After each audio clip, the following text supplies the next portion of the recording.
Well, welcome to this custom deep dive. We are taking a massive stack of real-time BBC News live updates covering this incredibly volatile day, and our mission today is to just cut through the noise for you.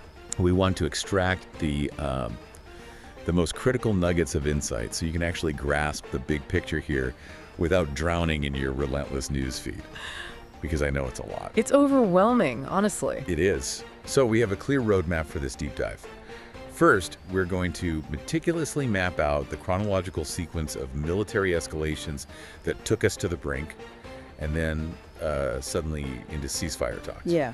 Second, we're going to look past the military headquarters to compare the lived human experiences of citizens in both Israel and Iran who are, actually caught in the crossfire. The view from the ground. Exactly. And finally, we'll examine this highly unconventional diplomatic scramble from global leaders who are trying to force an off-ramp. Mapping this out chronologically is just essential. I mean, when you look at the raw feed, it feels like pure chaos. Totally. But when we trace the exact sequence of events, you start to see the underlying mechanisms of how modern conflicts escalate and, more importantly, how they de-escalate in real time. Right, so let's start tracing that sequence. To understand how we suddenly arrived at these frantic ceasefire negotiations, we really have to look at the very specific tripwire that was crossed on Sunday. Because the spark for this entire sequence begins with Israel conducting airstrikes directly on Beirut, Lebanon. And look, hitting Beirut is a massive escalation. We aren't just talking about, like, a border skirmish in the south or targeting supply routes in Syria. Right. Striking a capital city to dismantle Hezbollah infrastructure is a profound challenge to the established deterrence equations in the region. And the response from Tehran was instantaneous. I mean, Iran launched a wave of missile attacks directly at Israel. And we aren't just analyzing sterile press releases here. The BBC verified intense video footage of these projectiles. It's wild footage, too. It is.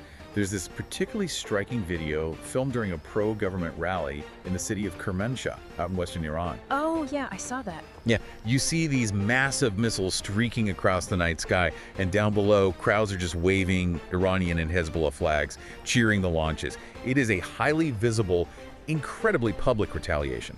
Well, the public nature of that launch is, frankly, the entire point. What do you mean? When you launch a ballistic missile from your own soil over the airspace of several sovereign nations, you are making a declarative statement of capability. You want your adversaries and your own citizens to see the fire in the sky. Oh, okay. It signals a clear willingness to absorb whatever comes next. Well, and what came next was the immediate counterstrike. So the Israel Defense Forces, the IDF, launched a large-scale attack on what they categorized as, quote, strategic defense systems inside Iran. But they didn't just hit air defense radars. They specifically targeted an Iranian petrochemical plant, the Carbon plant, in Bandar-e Mashar, down in southwestern Iran. Right. And the BBC verified footage showing this thick black smoke just billowing out from these massive spherical storage tanks at the site. Yeah, and targeting the Karun plant is a fascinating tactical choice. The IDF explicitly stated that this facility produces and exports raw materials that serve as critical components for Iran's ballistic missile program. Wait, okay, I have to pause you there. Sure. Because I want to make sure I understand the mechanism here. Why hit the raw material? If you're the IDF and someone just shot missiles at you, wouldn't you want to hit the launch pads or like the military bases where the missiles are actually stored? You think so, yeah. Right. Why fly all the way to southwestern Iran to blow up a chemical storage tank? Because launch pads are mobile. I mean, they can be driven out of a tunnel, fired, and hidden again in 20 minutes. Oh, wow.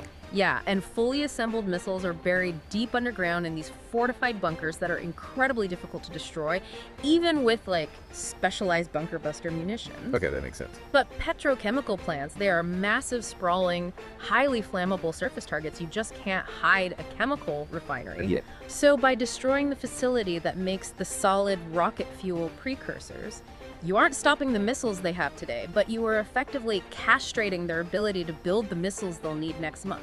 Oh, wow. It's a strategic degradation of their long-term supply chain. That makes perfect sense. Yeah. So it's not about stopping the current wave, it's about starving the next one. Exactly. Okay, let's unpack this. We have this incredibly sensitive multi-stage tripwire.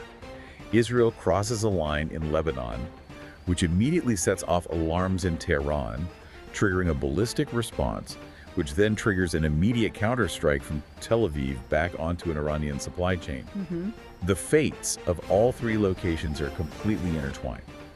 But then, right as it feels like this is just going to spiral into an uncontrollable regional war, we see a sudden, screeching halt. Yeah, out of nowhere, Iran's top military command, the Qatam al-Anbiya Central Headquarters, issued a statement announcing the cessation of armed forces operations. Right. They essentially declared an end to their current volley of attacks. But they attached a massive caveat to that pause. Oh, a very strict, specific warning. They stated that if Israel continues attacking, specifically citing southern Lebanon, Iran will respond with more severe and forceful action. And Iran's president, Masoud Pezeshkian, immediately reinforced this boundary. Yes. He stated publicly that Iran has neither abandoned the field nor the negotiating table. Okay, what's fascinating here is, why is Iran drawing the red line at Lebanon? Because, I mean, for decades, Iran's entire strategy, what they call forward defense, or like strategic patience, was built around using proxy forces like Hezbollah as a shield. Right. They'd let the proxies take the hits so the war would never actually reach Iranian soil. What changed in their military math that suddenly makes them willing to risk their own infrastructure, like the Mashhar plant, just to protect a proxy? Well, you've highlighted the most significant doctrinal shift in the Middle East in recent history. The BBC's Lise Doucet provided some excellent analysis on this. The old rulebook of strategic patience has just been completely incinerated. Yeah. That old strategy was heavily championed by the supreme leader, Ayatollah Ali Khamenei. He was cautious. He preferred a war of attrition. Okay. But following his assassination on the first day of this broader conflict, the hardliners within the Islamic Revolutionary Guard Corps assumed full control. So the new leadership just looks at the board entirely differently. Fundamentally differently. They took a very specific lesson from a recent 12-day war with Israel. The hardliners concluded that showing restraint, absorbing blows without direct retaliation, is interpreted by Israel as weakness. And that just invites more strikes. Exactly. It invites more aggressive strikes. So they believe the proxy shield was actually turning into a liability. Precisely. They realized that if they didn't establish a direct, undeniable deterrent, their entire proxy network would be dismantled piece by piece. Man. And they also calculated that their own society and infrastructure could actually survive a direct confrontation. So now, instead of relying on Hezbollah to protect Iran, Iran is launching ballistic missiles from its own soil to protect Hezbollah. It turns the entire geopolitical structure of the last 40 years upside down. That structural shift is just staggering. But, I mean, this new doctrine of direct confrontation isn't happening in a vacuum. It requires the civilian populations in both countries to absorb the massive shockwaves of these decisions. While military headquarters are rewriting their doctrines and, analyzing supply chains, millions of ordinary people are literally just trying to navigate a Tuesday. Yeah, going to work, getting coffee. Right. We need to look at the view from the ground, because comparing the lived human experiences of citizens caught in this reveals the actual breaking point of these conflicts. I completely agree. Civilian endurance is the hidden variable in every military strategy. Generals can plan for years, but if the population buckles, the war effort just collapses. So let's look at how that population is holding up in Tel Aviv. We talked about that surreal scene at Habima Square earlier. The cafes, the sunshine, the closed schools. The BBC reporter there actually spoke to two different Israelis who perfectly captured the deep division and the psychological toll this is taking. What did they say? Well, first there's Eyal. He's a lawyer and a father, and he reluctantly supports the continuation of the war. He says he wants peace yesterday, but he firmly believes that with their neighbors in the region, showing overwhelming strength is the only way to get them to speak. Yeah, and Eyal represents the classic sunk cost fallacy intertwined with deterrence theory. Right. It's the belief that since we have already sacrificed so much, and since, the enemy only understands force, we just have to push a little bit harder to finally secure our borders. But then you contrast Eyal's perspective with Flora. She's an IT worker, and she expressed this profound, heavy fatigue. Oh, I bet. Yeah, she completely disagrees with the government's war aims. She says Israelis have lived in this nightmare for years, and that military action only brings short-term release before they find themselves right back at war again. See, Flora's perspective is what military strategists fear the most: structural exhaustion. Structural exhaustion. Yeah. Acute panic, like what happens during an air raid, is temporary. People run to shelters, adrenaline spikes, and then they recover. Sure. But chronic fatigue, the cyclical realization that the violence will never actually end, that the schools will keep closing, that the sirens will keep sounding, that erodes the social contract between the citizen and the state. Here's where it gets really interesting, though. Yeah. We see a parallel psychological pressure cooker over in Iran, but it's manifesting in a completely different way. The BBC's Siavash Ardalan reported from Tehran, and he highlighted a detail that genuinely surprised me. During all these missile strikes and the IDF counterstrikes, the internet in Iran remained online. Which is highly abnormal. Exactly. Typically, the first thing an authoritarian regime does during a domestic or international crisis is throttle or completely sever internet access to control the narrative. I have to admit that confuses me. If you're the Iranian government and you are under direct attack from Israel, why would you leave the internet on? Right. Wouldn't you want to stop citizens from sharing videos of the strikes? Or stop them from reading Israeli narratives online? It's a fascinating calculation. You have to remember the context here.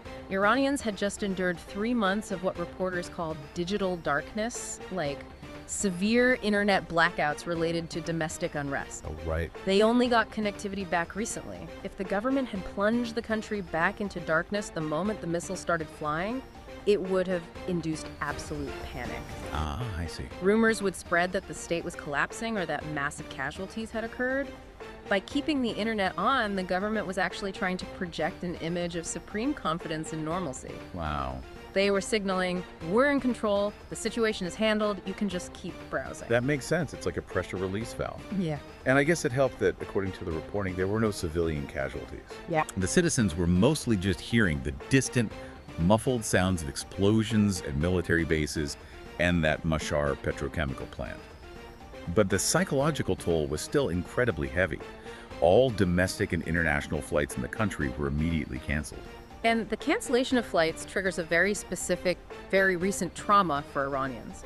It instantly transports them back to March when Tehran's Mehrabad airport was actually attacked. Right. Every time the airspace closes, the population basically holds its breath, wondering if this is the moment their city becomes a front line. Exactly. When you put Habima Square in Tel Aviv next to the streets of Tehran, you see this parallel exhaustion. In both countries, you have citizens who are profoundly weary, confused, and deeply divided about how to avoid an extended multi-front war. And when populations are this exhausted, it creates a very narrow window before domestic pressure boils over into civil unrest or political collapse. Yeah. Leaders can only ask their citizens to endure closed schools and canceled flights for so long. And that vulnerability, that desperate need for an exit ramp before the society's fracture, is exactly what the international community tried to exploit today. Which brings us to the real-time diplomatic scramble. With citizens exhausted and the military escalation reaching this incredibly dangerous peak, global leaders have intervened to try and freeze the conflict. And the methods they're using could not be more wildly different. Let's start with the U.S. intervention. Donald Trump has taken a blunt, highly public approach. Very blunt. Yeah. Reports indicate he was directly urging Israeli Prime Minister Benjamin Netanyahu not to attack Iran on Sunday. And then following the strikes, Trump took to his platform, Truth Social, and posted a demand that both sides stop shooting. It's megaphone diplomacy at its most unfiltered. Literally. He claimed that Israel and Iran are actually looking to do an immediate ceasefire. He wrote that in all caps, by the way. And that it's only subject to ignorance or stupidity getting in its way. Right. He also added a policy directive in the post, noting that the blockade will remain in place until a final deal is reached. See, it bypasses every traditional diplomatic back channel. By publicly calling out the leaders and framing any further violence as ignorance or stupidity, he is attempting to publicly corner them into a ceasefire, while also establishing a dominant negotiating position regarding the blockade. Meanwhile, UK Prime Minister Keir Starmer took a completely different, much more traditional route. Night and day difference. Yeah. He was speaking at the London Tech Week exhibition. He expressed deep concern over the resumed violence, emphasized the huge impact across the world, and urged all parties to take responsibility and return to a ceasefire. It was very measured, very formal, and appealed to shared international stability. Starmer is essentially playing the role of the institutional anchor. Okay. While Trump creates public volatility and pressure, Starmer reassures the global markets and allies that the traditional diplomatic structures are still functioning, and they're unified in their desire for de-escalation. And then, taking a concrete economic angle, the European Union stepped in. EU Foreign Policy Chief Kaja Kallas announced the application of the EU's new freedom of navigation sanctions regime. Right? They specifically targeted Iranians restricting naval traffic in the Strait of Hormuz. They blacklisted the spokesman for the naval arm of the Revolutionary Guard, Mohammad Akbarzadeh, and Hamid Hosseini, who represents Iran's Oil Exporters Union. And this is where the structural leverage is applied. I have to challenge this strategy, though. Go for it. I mean, I am looking at this list of actions. Kaja Kallas is putting asset freezes and visa bans on a naval spokesman and an oil union rep. Yeah. How does restricting one guy's travel to Europe actually stop ballistic missiles from flying over Tel Aviv? It feels like bringing a clipboard to a gunfight. Yeah. How does this actually work? It's a great question because it really does sound bureaucratic and totally disconnected from the violence. Right. But the EU sanctions act less like a brick wall stopping a military convoy and more like cutting off the oxygen to a massive engine. The Strait of Hormuz is the central artery for global oil shipments. By specifically freezing the assets of the oil exporters and the naval commander who control that strait, the EU is directly attacking the revenue streams that fund the Islamic Revolutionary Guard Corps. They aren't trained to intercept the missiles currently in the air. They are ensuring that the Iranian military cannot afford to manufacture or purchase the next round of weapons. It creates immediate material panic within the Iranian financial and military elite. So what does this all mean? When you combine these wildly different methods, do they actually compound? This raises an important question, and yes, absolutely. Think of it as a multi-layered pressure campaign. Trump acts as the unpredictable disruptor, creating immense public urgency and threatening the leaders' egos. Yep. Starmer provides the diplomatic baseline, showing that the global community is entirely aligned against escalation. And the EU functions as the quiet enforcer, turning the economic screws so tightly that continuing the war becomes financially impossible. It attacks the problem from the political, the public, and the financial angles simultaneously. We've covered a massive amount of ground today. We traced the rapid chronological escalation, starting from the spark of the airstrikes in Beirut, to the highly visible missile launches from Iran over Kermanshah, to the IDF structurally degrading the petrochemical plants in Mashhar. Yeah. We looked past the military logic to see the tired eyes of the citizens from Ayal and Flora debating the cost of deterrence in Tel Aviv, to the Iranians navigating canceled flights while clinging to the relief of an active internet connection. And we unpacked the real-time multinational diplomatic scramble, watching Trump, Starmer, and the EU use every tool from Truth Social to maritime sanctions to force a ceasefire. It really serves as a masterclass in how quickly regional tensions can ignite into direct confrontation and just how incredibly complex the geopolitical machinery must be to put the fire out. And why does this matter to you, the listener? Why should you care about a chemical plant in southwestern Iran or, a sudden change in EU visa policies? Exactly. Because the ripple effects of this new era of direct conflict will absolutely reach you. When the Strait of Hormuz is threatened, the price of global maritime trade skyrockets, which means the cost of fuel and goods in your local economy shifts almost instantly. Yeah. Beyond your wallet, we are watching the real-time reshaping of how international diplomacy is conducted.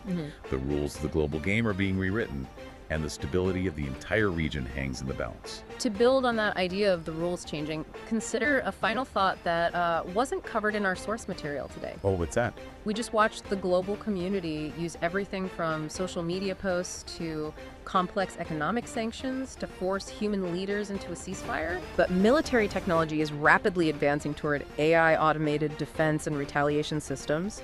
If future escalations happen at the speed of algorithms, instantly launching counterstrikes the millisecond a threat is detected, will human diplomats even have the time to send a tweet or draft a sanction before regional war is entirely over? Wow, that is a terrifying thought.